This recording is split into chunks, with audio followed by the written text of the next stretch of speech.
Bien. Donc, je me suis connecté. Donc, comme vous voyez le tableau de bord, il y a quelques mises à jour maintenant. Je suis connecté avec le compte que je viens de créer, Fantasso. Donc, ici, ça c'est les stocks qu'on a ajouté de moi. Et on voit ici, il y a les mises à jour. Maintenant, je vais venir au niveau des ventes. Ajouter. Voilà. Au niveau des ventes ajoutées, je vois ici tous les produits que j'ai transférés depuis l'entrepôt ou bien grand magasin dans la boutique. Donc, si la liste est longue, je peux faire la recherche ici. Mais comme la liste n'est pas longue, donc je clique. Donc la personne veut ça, on met la quantité qu'il veut. Ok, 30 et ça va nous donner ça. Ou on met la quantité 2 et ça va nous donner ça. Ça, par défaut, ça c'est, dès que tu ouvres cette partie, ça c'est le prix en détail. Maintenant, si c'est un de vos gros clients qui est là pour faire les achats en gros, on change cette partie seulement et ça va changer le prix et automatiquement, il y aura une mise à jour qui est là. Voilà. Bien. Donc, j'ajoute ça aussi. Je vais prendre deux ici. Et ici, je vais prendre un. Bien. Donc, voici ce que j'ai ajouté dans la liste. Si je vais modifier, je clique ici. Si je vais supprimer, je clique ici. Donc, si il y a l'affaire de TVA, on prend. Sinon, on laisse. Voilà. Donc, montant qu'il a payé. Ici, c'est au niveau des ventes. Donc, le client doit tout payer obligatoirement. Si le client a négocié, ici, on peut changer le prix. S'il a 55 000, par exemple. Non, s'il a 5 500, on peut faire ça ici avant d'ajouter. Voilà. Et ici, bon, le nom des clients n'est pas obligatoire au niveau des achats. C'est au niveau des crédits que le nom des clients est obligatoire. Donc, je peux ajouter. Bien. Voilà. Donc, comme vous voyez, ça c'est la facture comme ça. Donc, nom et contact des clients, c'est pas obligatoire. Seulement, il y a un numéro de facture qui est généré automatiquement.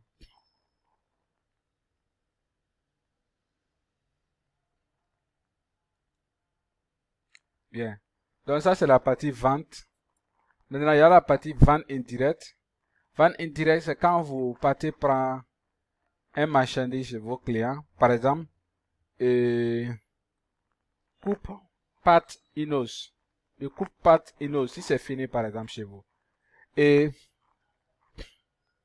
si c'est fini chez vous, et il y a un de vos clients qui vient d'acheter, vous pouvez aller prendre ça chez un ami et vendre ça chez vos clients. C'est ça qui est vente indirecte.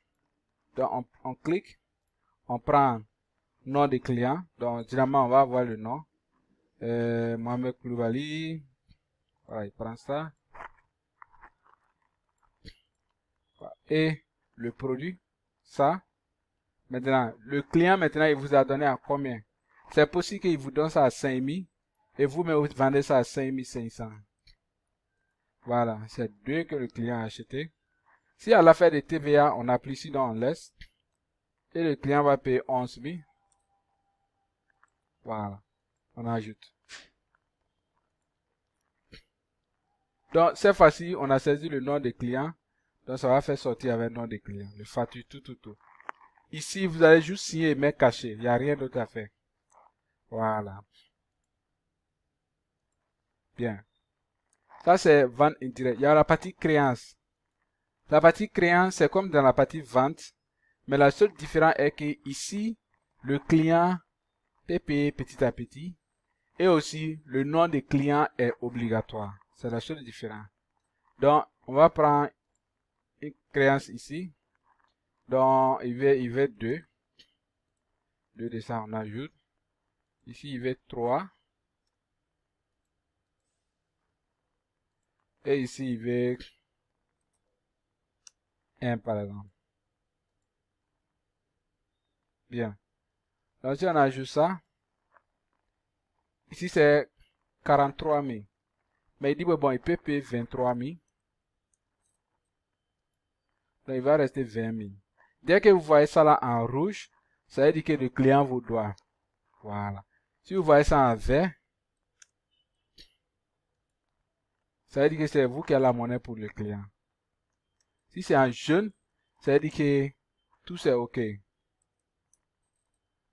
Comme vous voyez ici. Bien. Donc ici, ça veut dire que vous doyez le client toujours. Donc on va prendre le même client qui est là. Maintenant, il va te dire quel jour il va payer le reste de l'argent. Donc vous choisissez. Finalement, il va te dire que fin de mois, le 5. Donc on prend le 5. Et on peut ajouter ici.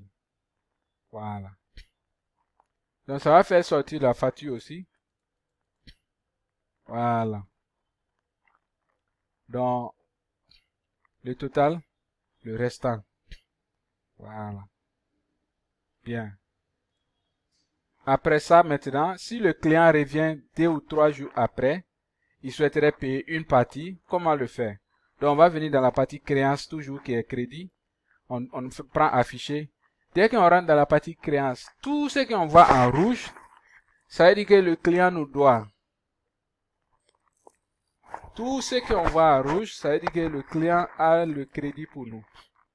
Si ce n'est pas en rouge, ça veut dire qu'il n'a pas de crédit pour nous. Bien. Donc, comme il a le crédit pour nous, on peut cliquer pour faire le paiement. Ok, on peut cliquer là-bas pour faire le paiement. Ou on peut cliquer ici pour faire le paiement. Voilà. Il y a deux possibilités de faire. Donc, on clique ici pour faire le paiement. Donc, il vient aujourd'hui, il dit, bon, il va payer 3 000. Il dit, ok, il n'y a pas de souci. Il n'y a pas de souci. Il paye le 3 000. C'est 43 000, il a payé 23 000, il reste 20 000. Donc, s'il paye le 3 000, normalement, il doit rester 17 000. Donc, on enregistre. Voilà. Donc, il reste 17 000. N'importe quand il vient, il fait le paiement, on enregistre. Et on peut sortir facture aussi. Chaque fois qu'il fait le paiement, si on veut. Voilà. Maintenant, si on zoome bien, vous voyez, le total c'est ça. Ce qui a payé c'est ça. Le restant c'est ça. Donc c'est clair quoi. Bien. Donc au niveau des services, c'est quand vous faites les installations, les réparations électriques comme ça. Par exemple, si la personne achète les matériels de cuisine et puis vous envoyez les techniciens pour aller faire l'installation. Donc, ça c'est différent de l'achat. Si c'est payant, vous allez ajouter dans la partie service et puis ça va faire le paiement. Voilà. Transfert aussi, vous faites pas ça, donc je vais sauter ces deux parties.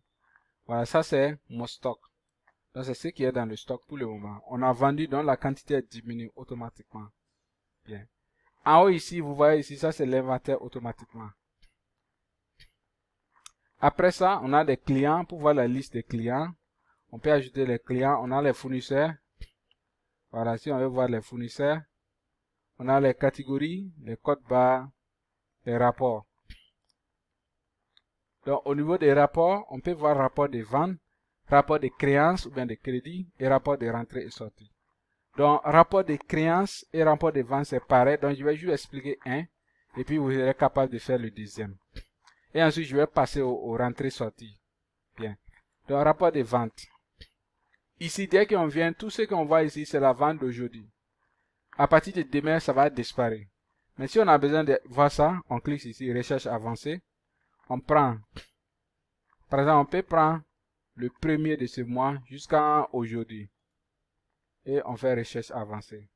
Ça va nous trier, bien. Ça va nous trier les rapports. Donc, le numéro, la destination, le prix, la quantité, le montant et le bénéfice. Ce qu'on a trouvé sur chaque vente. Et c'est lui qui a vendu ça. Et le total. Si on a fait réduction, ça va montrer ça ici. Voilà. On peut trier aussi par nom de vendeur et aussi par produit.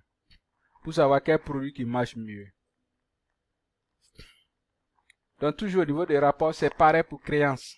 Si on vient dans la partie créance, c'est pareil. Voilà, on fait la même chose, c'est pareil. Maintenant, au niveau de la rentrée et sortie. Voilà. Comment les produits rentrent dans le stock. ou dans le magasin et comment ça sort. C'est ce que ça montre ici. Voilà, tout cela c'est les entrées. Quand on avait placé les commandes, ok, quand le gérant a placé les commandes pour faire entrer les produits. Voici ça. Et ici, ça c'est la sortie. Ça c'est créance. Ça c'est vente. Ça c'est créance. Ça c'est vente indirecte. Ok. Ça c'est créance. Et vente. Créance. Maintenant, quantité en stock. Quand on faisait c'est l'opération.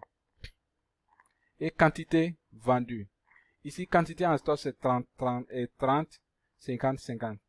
Ici, c'est 28. Quantité vendue c'est 1. 29, quantité vendue c'est 1. Et ensuite. Voilà. Après ça, on a les employés, où on peut ajouter les employés, préciser leur salaire et tout. Voilà, on ajoute. C'est comme d'habitude, quoi. Tu saisis tout et tu fais enregistrer. Après ça, on a la partie salaire, où on peut sélectionner le nom de l'employé ici et on va payer son salaire de mois. Voilà. Après ça aussi, on a les comptes bancaires pour gérer. C'est comme dans l'autre application, quoi, les comptes bancaires. Pour gérer les différents comptes et tout. Pour faire les versements et les retraits. Ici. Ensuite, pour faire, ça c'est la partie commande, on a vu ça. Ça c'est création de compte. On a déjà aussi, comment on dit, on a déjà aussi vu ça. Voilà, tu cliques sur ça, tu crées et tu sélectionnes l'euro, c'est tout. Après ça, on a la partie caisse.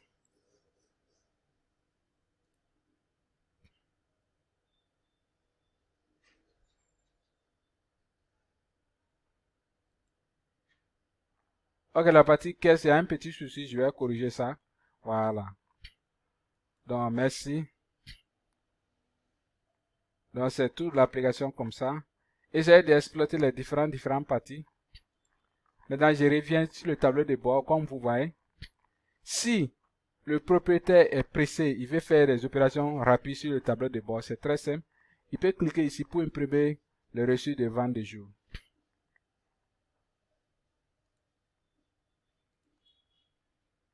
Voilà, on vous voit ici. Ça, c'est vente de mois. Il peut faire sortir ça. Pour changer les mots de passe, on peut cliquer ici. Voilà. On clique ici. Ça, c'est les vendeurs. Il peut cliquer ici pour tirer les rapports de jour, rapports de mois et rapports de l'année. Et chaque personne aussi peut changer son mot de passe ici.